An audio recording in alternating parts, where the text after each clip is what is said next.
Hey, I'm Shell. This is the first video I've done in a very long time. Yes, I do have new hair.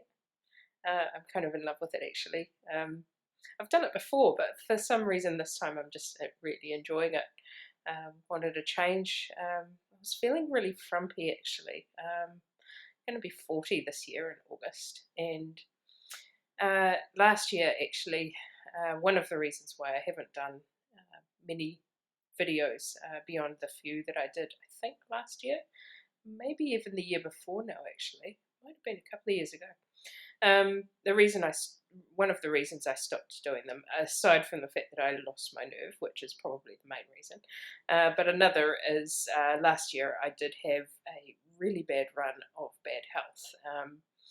Last year was just a horrible year for me, actually, not just with my health. It just didn't gel. I had a terrible time for a lot of it. There were some highlights, which I will talk about. But yeah, I mean, I kind of am back and I'm going to give this YouTube thing another go. Still doing my PhD, which is amazing, but this brings me to actually the reason why I've decided to do the first video in a long time, today of all days. Basically, my motivation following just one of the worst years I've had in a long time actually is really lagging. I'm kind of motivated overall to do the PhD still. When I say kind of, I mean I really want to do it. I have no doubt there. I never think beyond, a few seconds where you just sort of want to throw in the towel because you're frustrated or whatever. I never seriously think about giving it up. It's what I want to do, that's for sure. And I mean, there's nothing else that I would rather be doing. But that said, day to day, it's so hard to be motivated to actually do anything. I do a lot of thinking about my PhD, and I think my thinking, as far as where I'm at with my research, where I'm going, ideas for what I'm going to do, that's all actually made quite a lot of progress. I'm really pleased with that. When I think about where I was maybe a year ago versus where I am now, very happy with progress. The thing is, I really need to write. I've done quite extensive research, loads of research that I actually need now to do something with. And yeah, last year, like I said, it was miserable. And there's kind of flow-on effects from that. I'm still recovering from that terrible year. Obviously, the 1st of January doesn't, it feels like you want to make a new start most of the time, right? But I mean, that means nothing to your body. It means nothing to what's going on in your life. As much as you want to try and make a new start, life goes on. Your body is what it is. Your health is what it is, sort of thing. I've already been in hospital once this year with a kidney infection, which actually really kind of snuck up on me. I kind of thought that I was getting an infection, but it got bad really quickly. And then I had another one fairly shortly afterwards. So, I mean, it's only, end of February, and I've had 2 major kidney infections, one of which put me in hospital. So, weeks of antibiotics, some IV antibiotics, just horrendous. But, like I said, life goes on, and I want to try and get back into this PhD. I just don't know how. I'm really struggling. I know for a change exactly what I need to be doing. I'm not floundering as far as, direction. I'm not floundering as far as what I need to do next. I'm not even floundering as far as what I need to write. I'm just not struggling, with any of that. The thing I'm struggling with is actually setting aside time, every day to just sit down and do it. So many days go past where I just don't do anything, and I'm pretty sure I know why. In fact, do know why. Basically, the stop-start of getting sick fairly regularly, and sometimes, seriously ill, which can, affect your mental health as well as your, as well as your physical health. So it's quite hard to get all of that back on track. But yeah, just the stop and start of it all makes it really hard to actually get going again. Hard to get back into that headspace.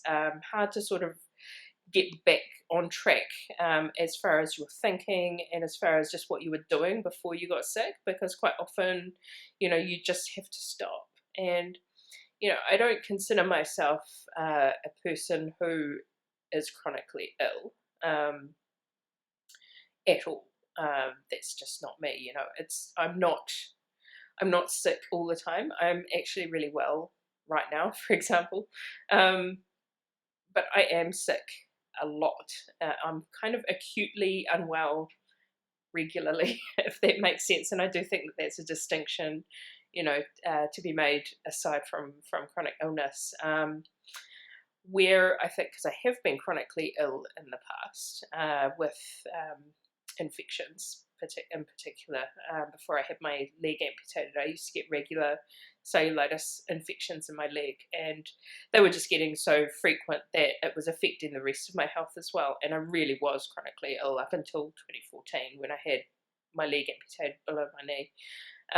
So, I know what that's like, and I know now what it's like again to be well. And, I still have fairly long periods of wellness.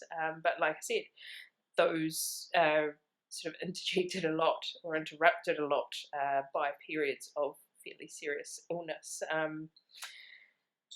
Since I started my PhD well over a year ago now, I've had all sorts of things, things that other people get sick with as well. I've had shingles, I've had flu, which put me in hospital, but I've also had a whole lot of things that have been related to having spina bifida in particular, and mostly infections, which is something that people with spina bifida, as adults in particular, often struggle with. So yeah, I mean, I've kind of, you never completely get used to it, but I've got used to it to an extent, enough so that I can live with it and kind of know now how to kind of continue with my life and have a good quality of life, despite being sick reasonably often. But yeah, I mean, the PhD obviously is, even though I've been at it for a while now, it's still a thing that I'm trying to incorporate into my life, I suppose, and trying to figure out how to manage. And that is a thing that can suffer, obviously, with getting sick all the time. So yeah, that's pretty much, I suppose, what I wanted to talk about today.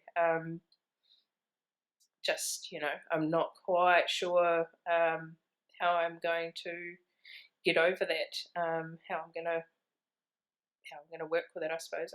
I guess I'm just going to carry on the way that I have, which is, I go through, this is not a new thing for me, I go through periods of being really not motivated because I've felt so terrible, and, perhaps my energy isn't back to quite what it was. I can't get back into the mindset of somebody who needs to be regularly writing, most days, in order to make progress. I'm still thinking about, how awful it was to be ill, and it's just really hard to, like I said, press that sort of reset button. I know that I will though, because I have, in the past. It's really frustrating. I get frustrated with myself, and I'd love to be able to flick a switch and just get back to normal. But it's just unfortunately not that easy. Things that I will say that I'm very pleased with, and that I'm really proud of myself for, actually. It's not all doom and gloom. In fact, for the most part, it's really positive. I'm just going through a bit of a blip right now. It'll be fine. But I did attend a couple of conferences last year, and I presented at both of them. First time I've ever presented at a conference. It's been many, many years since I even attended a conference. And to be honest, I always wanted to present at one. It's sort of been a dream of mine. And I honestly never thought that I would. I didn't think that I would have the opportunity.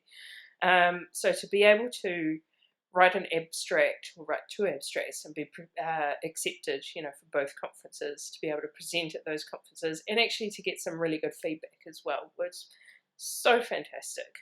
So good for my confidence, fantastic for my research as well, because those of you who are in kind of higher learning and research will know that, if you do present at these conferences, and if you kind of are smart about it, I suppose, you'll hopefully be able to use a lot of the material that you've researched and written up for your conference paper in whatever project you're working on. So, it's going to be really helpful for my PhD as well. So, yeah, really, really happy with that.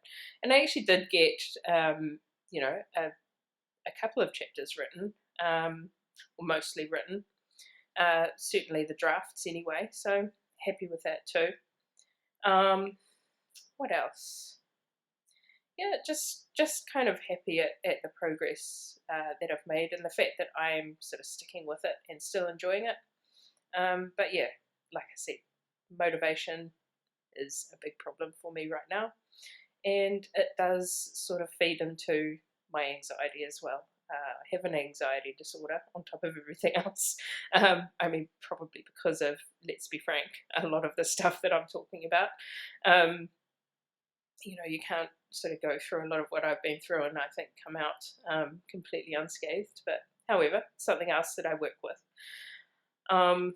But all of that is kind of feeding into, you get anxious, and so you don't want to do the thing, and then you're not doing the thing, and so you get more anxious. So anyway, that's where I'm at the moment. Hoping to do some more of these videos and post them. Let me know what you guys think. Give me some feedback. Give me some tips. Let's chat. Yeah, basically hoping that it might be a little bit motivating. And one last thing as well is that part of my PhD is sort of focusing on an autoethnographic approach. So it's not necessarily an autoethnography, which is like an academic term really for an autobiography in an academic context. Simplification, obviously. But yeah, I sort of am hoping that these videos might help me shore up my thinking a little bit around the autoethnographic element of my research as well. But we can get into that another time. Anyway, thanks for listening to this ramble. I hope it makes some sense. I hope I'm able to actually post any of this. And I will see you next time, hopefully soon. All right, cheers.